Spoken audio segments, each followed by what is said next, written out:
जंग अब 20वें दिन में प्रवेश कर चुकी है। इजरायल और ईरान के बीच जारी ये टकराव अब तक कई देशों को अपनी चपेट में ले चुका है।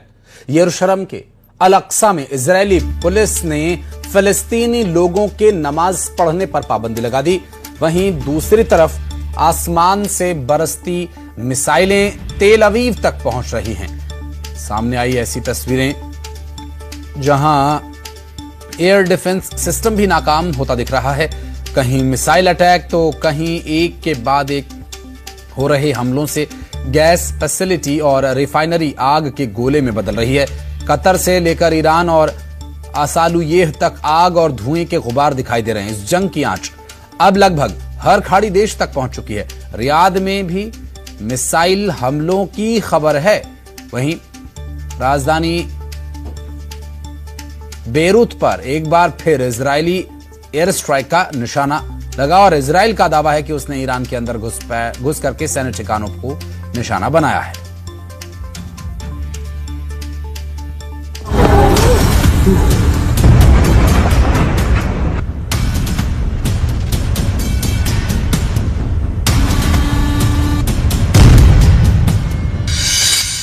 पश्चिम एशिया में तबाही का एपिसेंटर कैसे बना स्ट्रेट ऑफ हॉर्मुज? कैसे स्ट्रेट ऑफ हॉर्मुज ईरान की सबसे बड़ी ताकत बन गया? कैसे अमेरिका और इजराइल की रणनीति को हॉर्मुज ने दी सीधी चुनौती?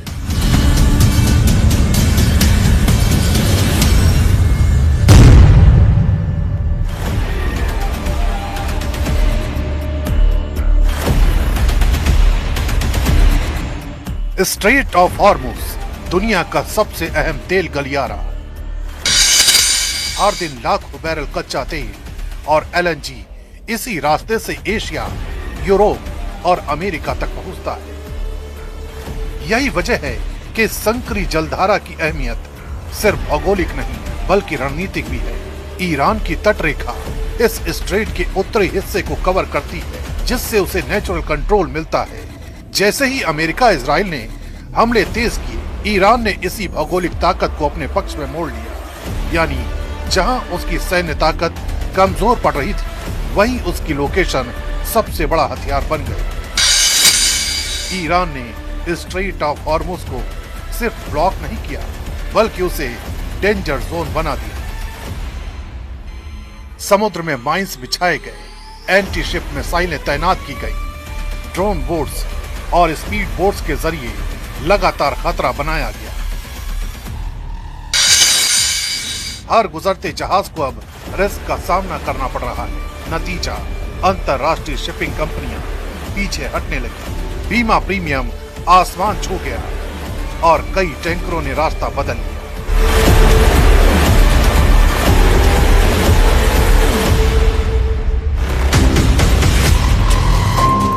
यानी बिना पूरी तरह बंद किए ही ईरान ने इस रास्ते को इतना खतरनाक बना दिया कि दुनिया की सप्लाई चेन खुद ही धीमी पड़ गई।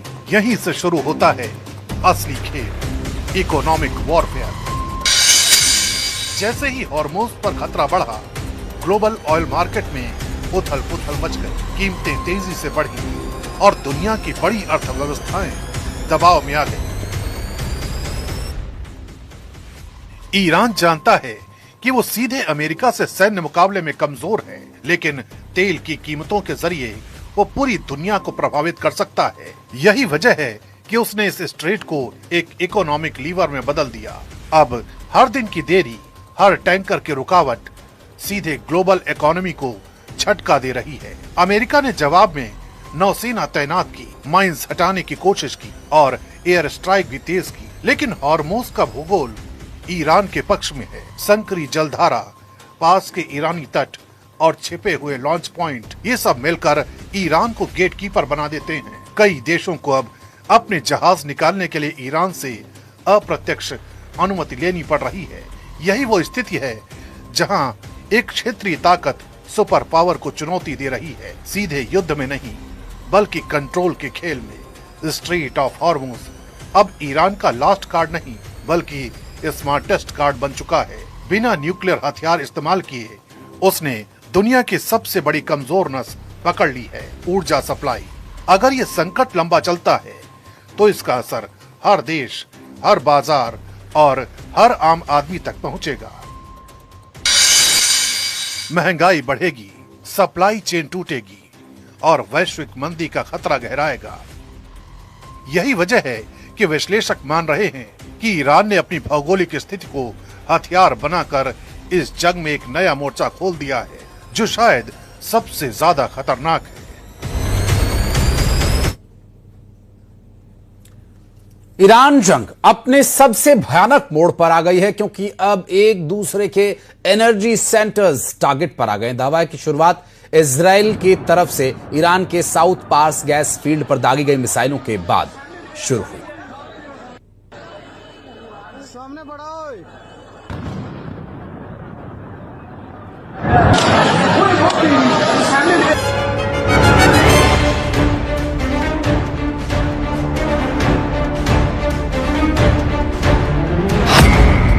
इजराइल के स्ट्राइक से दुनिया में गैस संकट की आग। ईरान का कतर कार्ड, ट्रंप का आखिरी अल्टीमेटम। बारूद से रसोई तक अब गैस वॉर की बारी।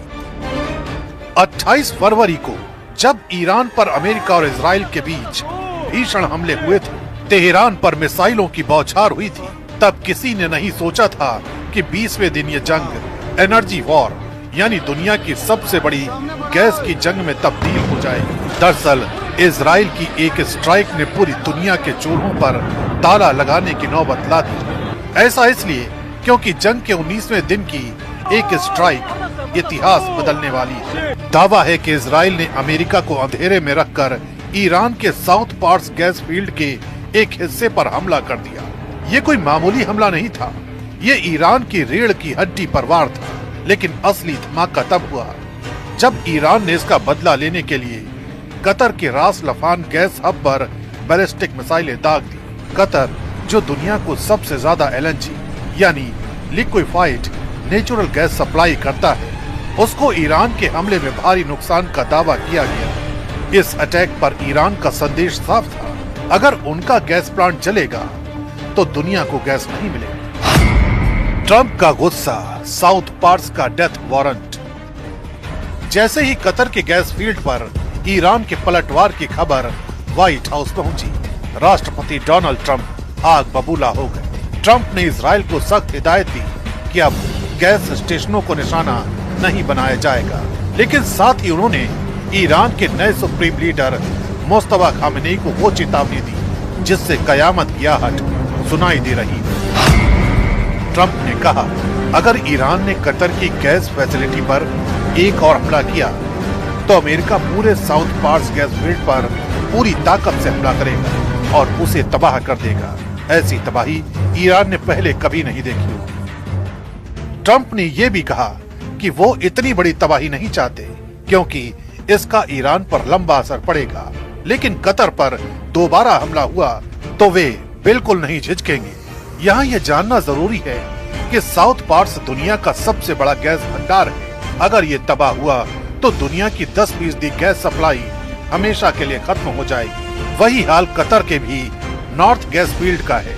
इसे भी दुनिया का सबसे बड़ा गैस भंडार कहा जाता है। विश्व के प्राकृतिक गैस भंडार का लगभग 11% है, यानी हमला दोनों गैस फील्ड पर हुआ है। और इस बारूदी जंग का असर सीधा सीधा आम लोगों के किचन पर पड़ सकता है, क्योंकि जैसे ही कतर और ईरान के गैस फील्ड पर हमला होगा, दुनिया में गैस का संकट गहरा हो जाएगा और गैस की कीमतें 7वें आसमान पर पहुंच सकती हैं। आने वाले दिनों में रसोई गैस और PNG के दाम आसमान छू सकते हैं। दूसरा असर बिजली संकट पर पड़ सकता है, क्योंकि कई पावर प्लांट गैस से चलते हैं। गैस महंगी हुई या सप्लाई रुकी तो बिजली के दाम बढ़ेंगे और भारी कटौती का सामना करना पड़ सकता है। तीसरा असर खेती पर पड़ सकता है, क्योंकि प्राकृतिक गैस का सबसे बड़ा इस्तेमाल यूरिया और खाद बनाने में होता है। अगर गैस की किल्लत हुई तो खाद महंगी होगी, जिससे सब्जियों और अनाज के दाम बढ़ जाएंगे। यानी सरहद की मिसाइल आम लोगों के घर की थाली से रोटी भी छीन सकती है। मतलब साफ है, दुनिया आज एक ऐसे मोड़ पर है जहां गैस पाइपलाइनें अब मौत की नसें बन गई हैं। अगर ट्रंप अपनी धमकी पर अमल करते हुए साउथ पार्स को उड़ाते हैं तो यूरोप और एशिया में फैक्ट्रियां बंद हो सकती हैं, जिससे हाहाकार मच सकता है।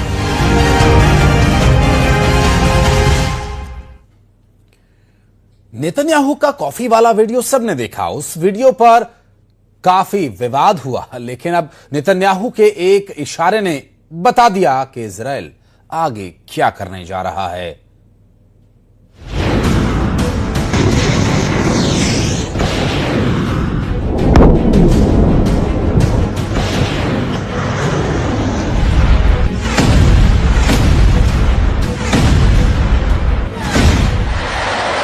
तेल अवीव पर खुर्रम शहर मिसाइलें गिर रही हैं।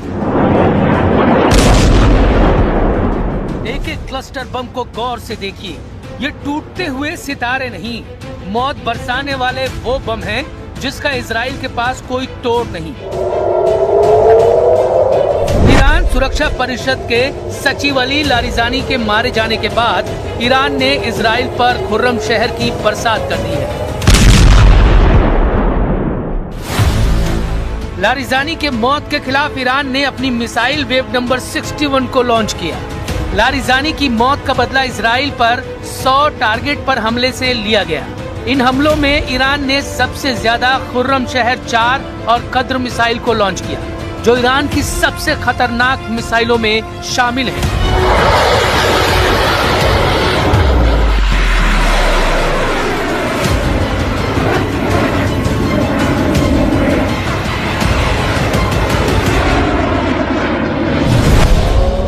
इनमें सबसे ज्यादा चर्चा खुर्रम शहर 4 की हो रही है, क्योंकि खुर्रम शहर जब आसमान में नजर आती है तो इजराइल के डिफेंस सिस्टम लाचार हो जाते हैं। इसके क्लस्टर बमों में छुपी है ईरान की असली ताकत। ये मैसेज ईरान लगातार दे रहा है।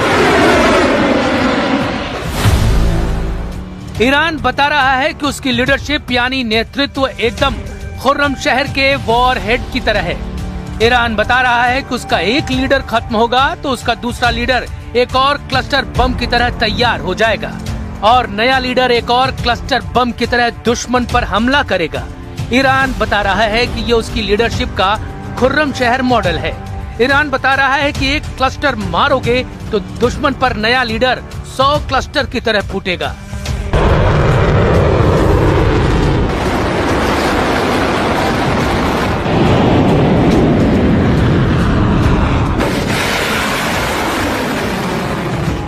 इसीलिए खुर्रम शहर का वॉरहेड ईरान की लीडरशिप का आईना कहा जा सकता है। लॉन्च होने के बाद इसके टारगेट हिट करने वाला स्ट्राइक रेट अब तक 100% रहा है।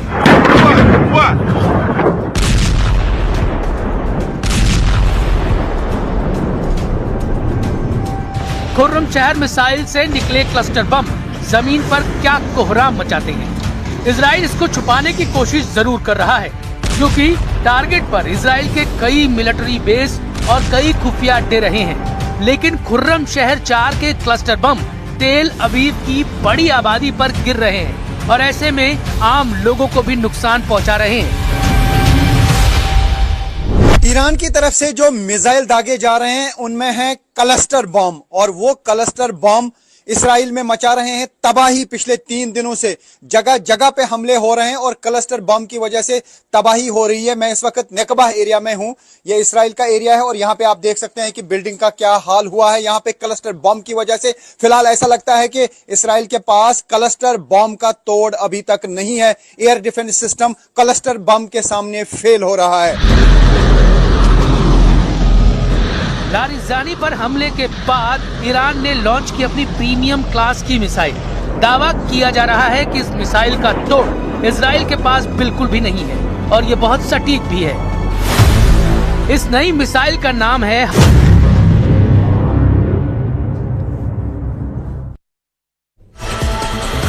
गरियाबंद में स्वास्थ्य सुविधाओं की फिर खुली पोल।